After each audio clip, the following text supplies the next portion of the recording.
Friends, hi, नमस्कार, welcome to my YouTube channel let's do and learn. Guys, आप सभी का अपने यूट्यूब चैनल में बहुत बहुत स्वागत करती हूँ।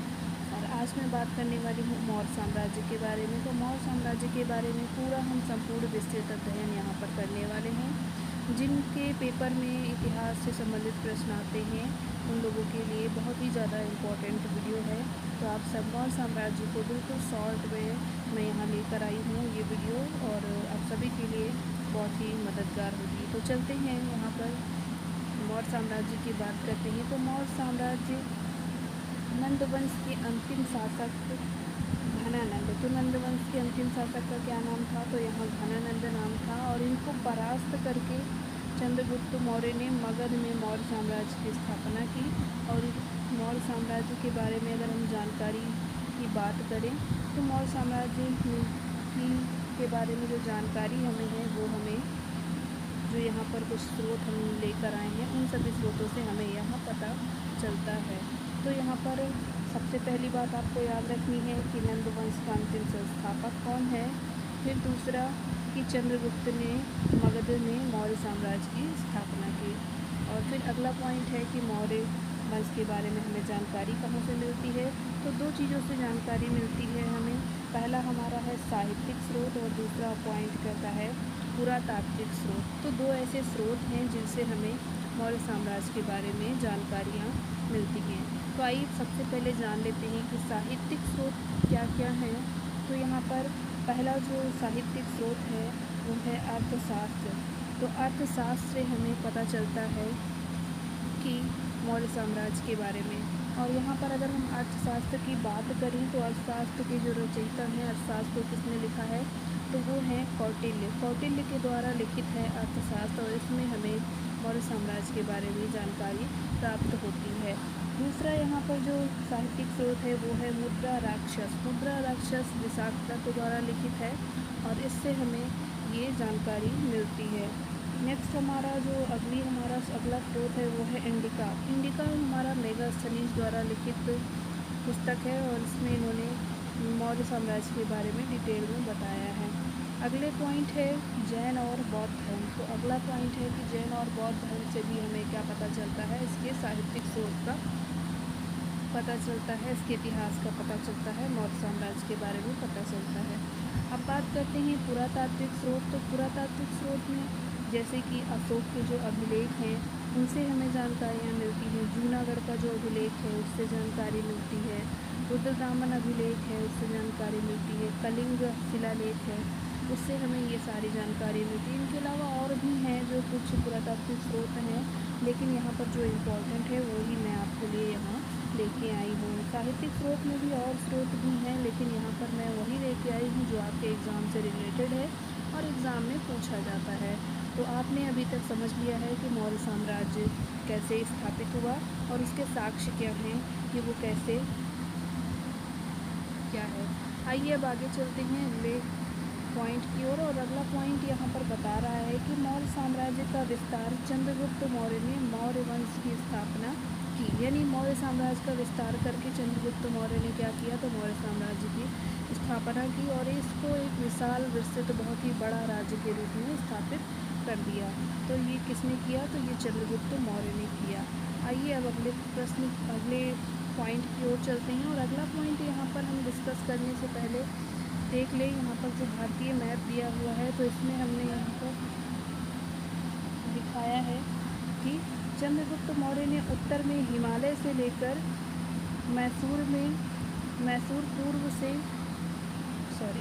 उत्तर में हिमालय से लेकर दक्षिण में मैसूर से, पूर्व में बंगाल से लेकर उत्तर पश्चिम में हिंदू कुश तथा पश्चिम में अरब सागर तक अपने साम्राज्य का इन्होंने क्या किया है? यहाँ तक की विस्तार किया है।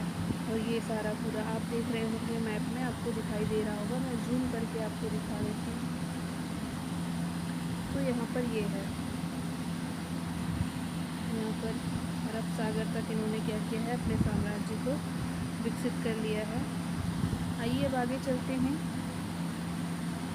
कि मौर्य साम्राज्य के शासक कौन कौन थे। तो मौर्य साम्राज्य के शासकों की अगर हम बात करें तो यहाँ पर पहले जो शासक थे जिन्होंने स्थापित किया, जिनको हम संस्थापक भी बोलते हैं मौर्य काल का मौर्य साम्राज्य का, तो वो थे हमारे चंद्रगुप्त मौर्य। उसके बाद नेक्स्ट जो शासक थे बिंदुसार, उसके बाद अशोक, फिर अशोक के बाद दशरथ मौर्य, दशरथ मौर्य के बाद संप्रति, संप्रति के बाद शालिशुक, और उसके बाद देववर्मन, और फिर बने शतधन्वन, और लास्ट है बृहद्रथ। तो यहाँ पर आपको ये सारे शासकों के बारे में ज़्यादा जानकारियाँ प्राप्त करने की ज़रूरत नहीं है। जो एग्ज़ाम में पूछे जाते हैं तो उनके बारे में हम सबसे पहले जानेंगे। तो वो है हमारा चंद्रगुप्त मौर्य, बिंदुसार और अशोक। ये 3 ऐसे शासक हैं जो इसमें बहुत ही महत्वपूर्ण हैं और इन्हीं से प्रश्न पूछे जाते हैं। बाकी सारे जो यहाँ पर बाकी बचते हैं इनमें से प्रश्न नहीं पूछे जाते हैं। तो आइए अब हम जानेंगे चंद्रगुप्त के बारे में। और अगर हम चंद्रगुप्त के बारे में बात करें तो चंद्रगुप्त मौर्य वंश के प्रथम शासक थे और ये संस्थापक भी थे। 322 ईसा पूर्व में नंद वंश के शासक धनानंद को पराजित करके इन्होंने मगध साम्राज्य को क्या किया, स्थापित किया और इसके राजा बन गए। यानी चंद्रगुप्त मौर्य क्या हैं, तो मौर्य साम्राज्य के पहले शासक हैं। और साथ ही साथ क्योंकि इन्होंने ही स्थापित किया था इसलिए इनको संस्थापक भी कहेंगे। और ये कब हुआ, तो 322 ईसा पूर्व में नंद वंश के शासक को जब उन्होंने पराजित किया उसके उपरांत ही ये क्या है, तो मगध के राजा बन गए। अगला पॉइंट यहाँ पर कहता है कि चाणक्य को चंद्रगुप्त मौर्य ने अपना प्रधानमंत्री बनाया। तो चाणक्य बहुत ही इम्पोर्टेंट नाम, सुना हुआ नाम होगा आपके लिए। चंद्रगुप्त मौर्य ने इनको क्या बनाया, तो अपना प्रधानमंत्री बनाया था। और चाणक्य के कुछ अन्य नाम भी है। चाणक्य को हम कौटिल्य नाम से भी जानते हैं। इसके अलावा विष्णुगुप्त भी इनको कहते हैं चाणक्य को। तो ये भी आप याद रखेंगे, कभी कंफ्यूज नहीं होंगे। अगर कौटिल्य आपसे पूछा जाता है तो भी आप समझ जाएंगे कि चाणक्य के बारे में बात किया जा रहा है या फिर विष्णुगुप्त। फिर अगला पॉइंट यहाँ पर क्या कहता है, तो अगला पॉइंट कहता है कि धनानंद को हराने के बाद चंद्रगुप्त मौर्य ने धनानंद की जो पुत्री थी दुर्धरा, उससे विवाह कर लिया था। तो धनानंद की पुत्री दुर्धरा से क्या किया उसने, तो विवाह कर लिया। और आगे हम बात करते हैं कि यूनानी कुछ लेखक हैं जिन्होंने क्या किया, तो चंद्रगुप्त को क्या किया है, कुछ नाम दिए हैं। तो प्लूटार्क इनको कहा, इसने कहा, तो एंड्रोपोड्स ने इनको प्लूटार्क कहा। जस्टिन ने इनको इनका नाम जस्टिन किसने कहा, तो सैंड्रोपोड्स ने कहा।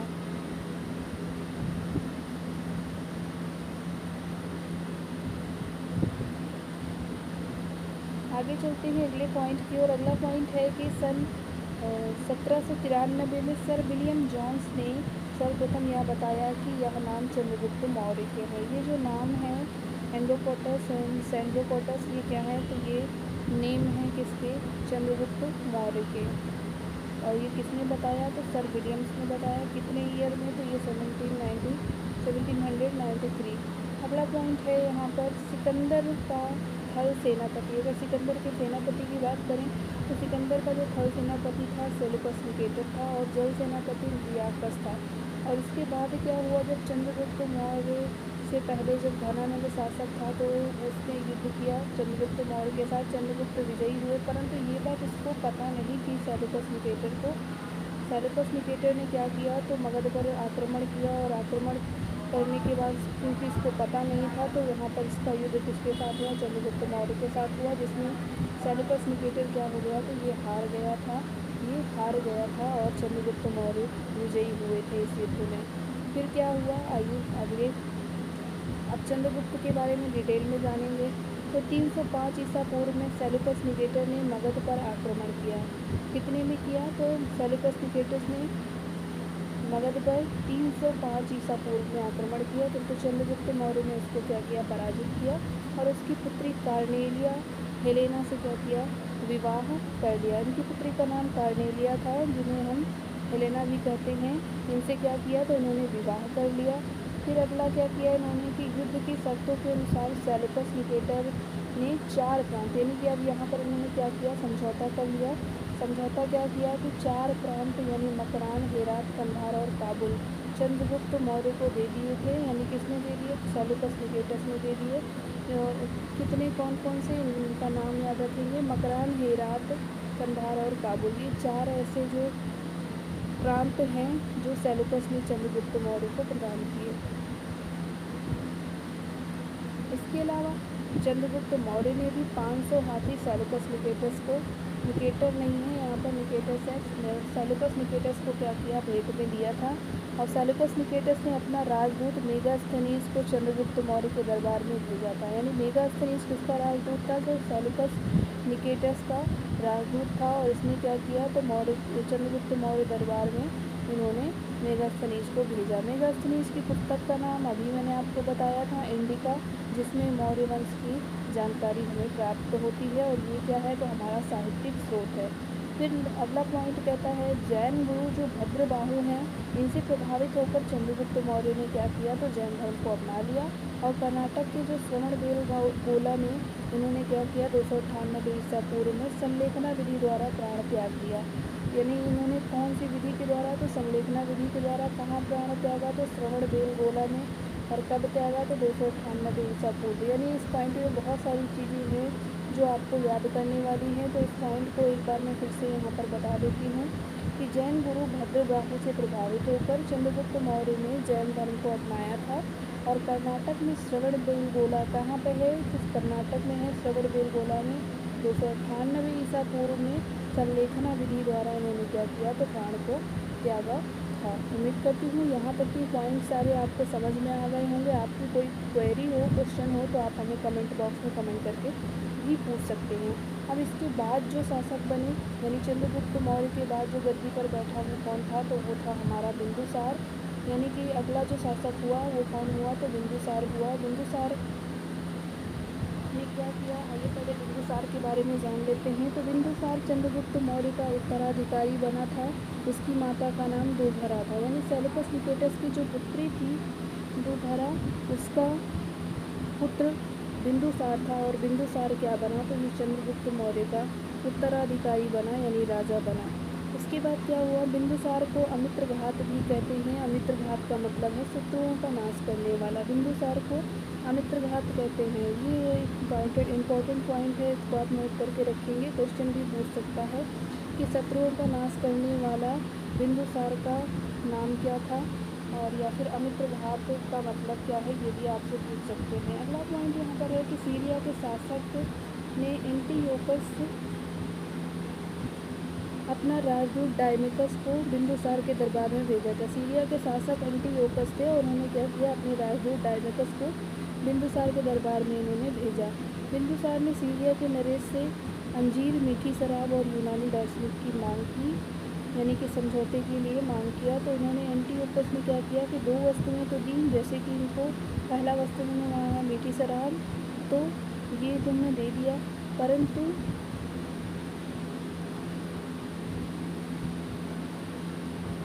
मीठी शराब और अंजीर, यहाँ पर होगा अंजीर, तो अंजीर तो भिजवा दिया, लेकिन इन्होंने क्या किया, यूनानी दार्शनिक की जो मांग थी उसको इन्होंने ठुकरा दिया। किसने, एंटीयोकस ने। और उन्होंने कहा कि यूनानी कानूनों के अनुसार दार्शनिक का क्रय विक्रय नहीं किया जा सकता है। ऐसा किसने कहा, एंटीयोकस ने कहा। 2 वस्तुएं भेजी, एक नहीं भेजी यूनानी दार्शनिक। तो ये हुआ। उसके बाद क्या हुआ कि बिंदुसार आजीवक संप्रदाय का अनुयायी था। बिंदुसार किसका अनुयायी था, आजीवक संप्रदाय का अनुयायी था। अगर बात करें बिंदुसार के समय तक्षशिला में क्या हो गया, तो तक्षशिला में विद्रोह हो गया था बिंदुसार के समय। और उस समय तक्षशिला का राजकुमार बिंदुसार का बड़ा बेटा सुशील था। तो बिंदुसार के बड़े बेटा का क्या नाम है, सुशील, जो कि क्या है, तक्षशिला का राजकुमार था, सबसे बड़ा बेटा था। और वो उसको विद्रोह दबाने के लिए भेजा गया वहाँ पर तक्षशिला में, लेकिन वो विद्रोह दबाने में क्या हुआ, असफल रहा, सफल नहीं हुआ। इसके बाद बिंदुसार ने अपने छोटे पुत्र अशोक को, जो उस समय कहाँ के राज्यपाल थे, तो ये अवंती के राज्यपाल थे। ये क्वेश्चन एक बार आ भी चुका है एग्जाम में, तो आप जरूर याद रखिएगा कि अशोक को सम्राट बनने से पहले, राजा बनने से पहले किस राज्य का राज्यपाल था, तो ये अवंती के राज्यपाल थे। तो उसको भेजा गया और उसने क्या किया, विद्रोह को दबा दिया बहुत ही क्रूरतापूर्वक, और वहाँ पर क्या हो गया। इसके बाद क्या हुआ कि जो है बिंदुसार की मृत्यु के बाद अशोक क्या हुआ, मगध के सिंहासन पर सिंहासनारूढ़ हो गया, यानी मगध का वो राजा बन गया। कौन, अशोक। आइए अब अशोक के बारे में जान लेते हैं। तो अशोक के बारे में पहला पॉइंट यहाँ कहता है कि अशोक का जन्म 304 ईसा पूर्व पाटलिपुत्र में हुआ था। तो आप इसको ध्यान रखेंगे, अशोक का जन्म कब हुआ, तो 304 ईसा पूर्व, और कहाँ हुआ, तो पाटलिपुत्र में हुआ। और अगला पॉइंट यहाँ पर कहता है कि बौद्ध ग्रंथ के अनुसार अशोक ने राजा बनने के लिए अपने 99 भाइयों की हत्याएं भी की थी। ऐसा यहाँ पर किसने कहा, तो बौद्ध ग्रंथों के अनुसार ये बताया गया है। फिर अगला पॉइंट है 269 ईसा पूर्व अशोक का क्या हुआ, राज्याभिषेक हुआ था। अशोक की माता का क्या नाम था, तो इनकी माता का नाम था सुभद्रांगी। और नेक्स्ट पॉइंट है यहाँ पर राज्याभिषेक के 8वें वर्ष के पश्चात 261 ईसा पूर्व में अशोक ने कलिंग पर आक्रमण कर दिया था और कलिंग को जीत लिया था। तो कब किया था, ये बहुत ही इम्पोर्टेंट पॉइंट है। राज्याभिषेक के 8वें वर्ष के पश्चात 261 ईसा पूर्व में अशोक ने कलिंग पर आक्रमण किया और इसको क्या किया, जीत लिया। परंतु कलिंग में हुए भीषण नरसंहार को देखकर अशोक का हृदय परिवर्तित हो गया। यानी कलिंग में जो युद्ध हुआ वो बहुत ही भयानक युद्ध था और इस युद्ध में बहुत ही सारे लोग मारे गए, खून खच्चर हो गया, जिससे उसका जो अशोक का हृदय है वो क्या हो गया, युद्ध के विपरीत हो गया। यानी युद्ध से उसका मन हट गया और उसका हृदय परिवर्तित हो गया था। इसके बाद क्या हुआ, तो इसके बाद अशोक ने बौद्ध धर्म को अपना लिया था और बौद्ध धर्म की अनेक शिक्षा अशोक को उपगुप्त ने दी थी। तो बौद्ध धर्म की शिक्षा किसने दी थी अशोक को, ये भी क्वेश्चन कभी पूछा जा सकता है। तो किसने दी थी, उपगुप्त ने दी थी। बौद्ध धर्म की शिक्षा अशोक ने ग्रहण की और किसके द्वारा, तो उपगुप्त के द्वारा। फिर अगला पॉइंट यहाँ पर कहता है कि अशोक का बौद्ध धर्म उसका व्यक्तिगत धर्म था और उसने कभी किसी को मतलब इसके पालन के लिए, इसको अपनाने के लिए जोर नहीं दिया, ना ही इसको राजकीय धर्म घोषित किया। फिर अगला पॉइंट यहाँ पर है कि अशोक ने बौद्ध धर्म के प्रचार के लिए अपने बेटे महेंद्र एवं बेटी संघमित्रा को श्रीलंका भेजा था। फिर अगला पॉइंट है अशोक ने आजीवक संप्रदाय के लोगों के लिए गया में बराबर की पहाड़ियों में 4 गुफाओं का निर्माण कराया था। तो कहाँ कराया था, बराबर की पहाड़ियों में, इसको आप ध्यान रखेंगे। फिर अगले पॉइंट की ओर चलते हैं। भारत का पहला ऐसा शासक अशोक ही था जिसने अपने संदेशों को अभिलेखों के माध्यम से जनता तक पहुंचाया। अशोक के 4 जो अभिलेख हैं वो प्राकृत भाषा में हैं और 4 लिपियों में इनको क्या किया गया है, लिखित किया गया है। जैसे ब्राह्मी लिपि, यह अभिलेख भारत में मिले हैं। खरोष्ठी लिपि, यह अभिलेख पाकिस्तान में मिले हैं। अरमाइक लिपि, यह अफगानिस्तान में मिले हैं। और ग्रीक लिपि, ये भी अफगानिस्तान के उत्तरी सीमा में मिले हैं। और खरोष्ठी लिपि की एक खासियत क्या है, कि खरोष्ठी लिपि जो होती है वो दाएं से बाएं लिखी जाती है। यानी खरोष्ठी लिपि अगर हम बात करें तो उर्दू की तरह लिखी जाती है, यानी उल्टे तरफ से लिखी जाती है। हम लोग जब लिखते हैं तो इधर से इधर को लिखते हैं, लेकिन जब ये खरोष्ठी लिखी जाती है तो खरोष्ठी कैसे लिखी जाती है, इधर से लिखी जाती है, इधर से लिखी जाती है, उल्टे तरफ से, दाएं से बाएं की ओर लिखी जाती है। फिर अगला पॉइंट है यहाँ पर अशोक के अभिलेखों को पढ़ने से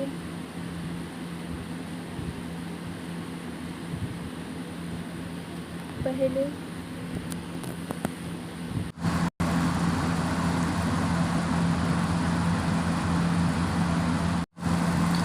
अशोक के अभिलेखों को पढ़ने में सबसे पहले सफलता जिसने प्राप्त की थी वो जेम्स प्रिंसेप थे और उन्होंने 1837 ईस्वी में यह सफलता प्राप्त की थी। अगले पॉइंट की ओर चलते हैं।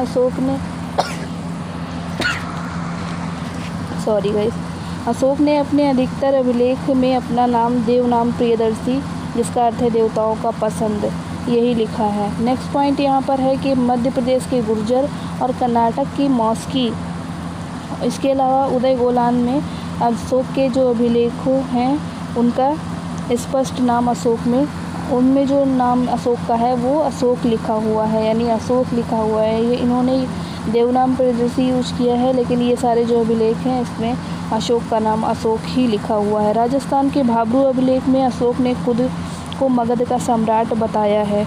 आइए अगले पॉइंट की ओर चलते हैं। अगला पॉइंट है हमारा अशोक की धम्म यात्रा। अशोक की धम्म यात्रा में क्या है, अशोक ने लोगों को नैतिकता सिखाने के लिए जो नियम कानून की संहिता बनाई उसे ही धम्म कहा गया। धम्म में क्या होता है, स्वनियंत्रण पर आधारित है। अशोक का धम्म स्वनियंत्रण पर आधारित है। अशोक ने कहा कि व्यक्ति और माता पिता की आज्ञा मानने वाला, व्यक्ति ब्राह्मण वृक्ष का आदर करे, व्यक्ति दास तथा सेवकों के प्रति उदार रहे, व्यक्ति को जियो और दो का पालन करना चाहिए, यानी जियो और जीने दो। अब चलते हैं अशोक के जो 14 अभिलेख हैं उनमें से पहले अभिलेख में। तो पहला अभिलेख कहता है इसमें अहिंसा पर बल दिया गया है और पशु बलि की निंदा की गई है। दूसरा अभिलेख में कहा गया है कि मनुष्य के पश्चात पशु की भी चर्चा की गई है। तीसरा अभिलेख में इसमें अशोक के 3 अधिकारी युक्तक और प्रदेशक का चर्चा किया गया है जो धर्म के प्रचार के लिए थे। चौथे अभिलेख में इसमें भैरी घोष यानी युद्ध के स्थान पर धर्म घोष यानी बौद्ध नीति का चर्चा किया गया है। पांचवें अभिलेख में धम्म महामात्र नामक अधिकारी की चर्चा की गई है जो कि धार्मिक जीवन की देखरेख करता है। षष्ठी में कहा गया है अशोक ने कहा कि मेरा अधिकारी जन कल्याण के लिए जब चाहे मुझसे मिल सकता है। सातवें अभिलेख में अशोक ने अपने विभिन्न धर्मों ने आपसी समन्वय की बात कही है, यही सबसे क्या है बड़ा शिलालेख है। आठवें अभिलेख में क्या है धम्म यात्रा की चर्चा की गई है और आठवें ये राज्याभिषेक से 8वें वर्ष में क्या हुआ प्रारंभ हुआ। राज्याभिषेक के 10वें वर्ष में ये गया गए थे और राज्याभिषेक के 20वें वर्ष में ये इन्होंने लुम्बिनी की यात्रा की थी। आइए 9वें अभिलेख की ओर चलते हैं। 9वें अभिलेख में क्या हुआ सच्ची भेंट और शिष्टाचारों का वर्णन है। 10वें अभिलेख में राजा और अधिकारी हमेशा प्रजा के हित में सोचे ऐसा वर्णन है। 11वें अभिलेख में कहा है कि धम्म की व्याख्या की गई है। 12वें अभिलेख में बताया गया इसमें स्त्रियों की स्थिति में सुधार के लिए स्त्री महामात्रा नामक अधिकारी की चर्चा है। 13वें अभिलेख से मिलता है जानकारी हमें कि इसमें कलिंग युद्ध की चर्चा है। और 14वें अभिलेख में अशोक ने जनता को धार्मिक जीवन व्यतीत करने के लिए क्या किया है प्रेरित किया है। प्रमुख अध्यक्ष कौन कौन थे तो शुल्क अध्यक्ष क्या करते व्यापार से प्राप्त जो चुंगी कर है उनको एकत्र करते। पौतवा अध्यक्ष मापतौल के लिए जो माप को नियंत्रित करने वाला। और सूत्राध्यक्ष यानी वस्त्र उद्योग मंत्री होता है। सुनाध्यक्ष यानी बूचड़खाना धर्म चर्म उद्योग का अध्यक्ष। और लक्षण अध्यक्ष यानी टकसाल का अध्यक्ष। अश्व अध्यक्ष यानी घोड़े की देखभाल करने वाला। और हस्त्याध्यक्ष यानी हाथियों की देखभाल करने वाला। आकाराध्यक्ष यानी खान मंत्री। सीताध्यक्ष यानी कृषि विभाग। तो यहाँ पर इतने सारे अध्यक्ष थे। अगर हम मौर्य काल की सैन्य व्यवस्था की बात करें तो सैन्य व्यवस्था में यहाँ यूनानी इतिहासकार के अनुसार चंद्रगुप्त मौर्य की सेना में 6 लाख पैदल, 30,080 अश्वरोही, 9,000 गज सेना, 8,000 रथ सेना थी। मेगास्थनीज के अनुसार सेना की देखरेख के लिए एक अलग विभाग था और उसमें कुल सदस्य 30 थे। उच्च अधिकारी को महामात्रा कहते थे। सामाजिक व्यवस्था की बात करें तो चाणक्य ने अर्थशास्त्र में परंपरागत 4 वर्ण को उल्लेख किया ब्राह्मण क्षत्रिय वैश्य शूद्र। लेकिन मेगास्थनीज ने 4 वर्ण का उल्लेख नहीं किया है किंतु उसने आर्थिक आधार पर भारतीय समाज को 7 वर्ग में बांटा है। पहला वर्ग है हमारा यहाँ पर दार्शनिक जो कि है क्या इसके अंतर्गत पुजारी भिक्षु और विद्वान आते हैं। कृषक मेगास्थनीज ने 7 वर्णों में कृषक की संख्या सर्वाधिक बताई है। पशुपालक या पशुपालक का कार्य करते थे। व्यापारी शिल्पी यानी यह अधिकांशतः नगरों में निवास करते थे। सैनिक समाज में किसानों के बाद सैनिक की सर्वाधिक संख्या थी। निरीक्षक या समाज में निरीक्षण का कार्य करते थे। मंत्री इस समाज में शासक वर्ग आते थे, इसके अंतर्गत शासक वर्ग आते थे। अगर हम मौर्यकालीन की वास्तुकला की बात करें तो वास्तुकला में क्या है कि मौर्य काल में लकड़ी के भवन हुआ करते थे और जो वर्तमान में पटना में इसके साक्ष्य मिले हैं, यानी पटना में हमें लकड़ी के भवन बने हुए मिले हैं। मौर्य काल में पत्थर की कुशल कारीगरी होती थी और अशोक ने मध्य प्रदेश में सांची का स्तूप बनवाया है जो सबसे बड़ा स्तूप है। अशोक ने यूपी में सारनाथ में अशोक स्तंभ बनवाया है जिस पर 4 पत्थर के शेरों को एक ही जगह रखा गया है। 4 पत्थर के शेरों को एक ही जगह रखा गया है जो अहिंसा के सूचक हैं। यही भारत का अब क्या है राष्ट्रीय चिन्ह है अशोक का स्तंभ। तो उम्मीद करती हूँ आपको ये मौर्यकालीन जो साम्राज्य है ये बिल्कुल समझ में आ गया होगा। आपको ये इम्पोर्टेंट नोट्स कैसे लगे कमेंट बॉक्स में कमेंट करके ज़रूर बताइएगा। वीडियो पसंद आई हो तो चैनल को सब्सक्राइब करें, दोस्तों को शेयर करें। थैंक यू, नमस्कार, जय हिंद।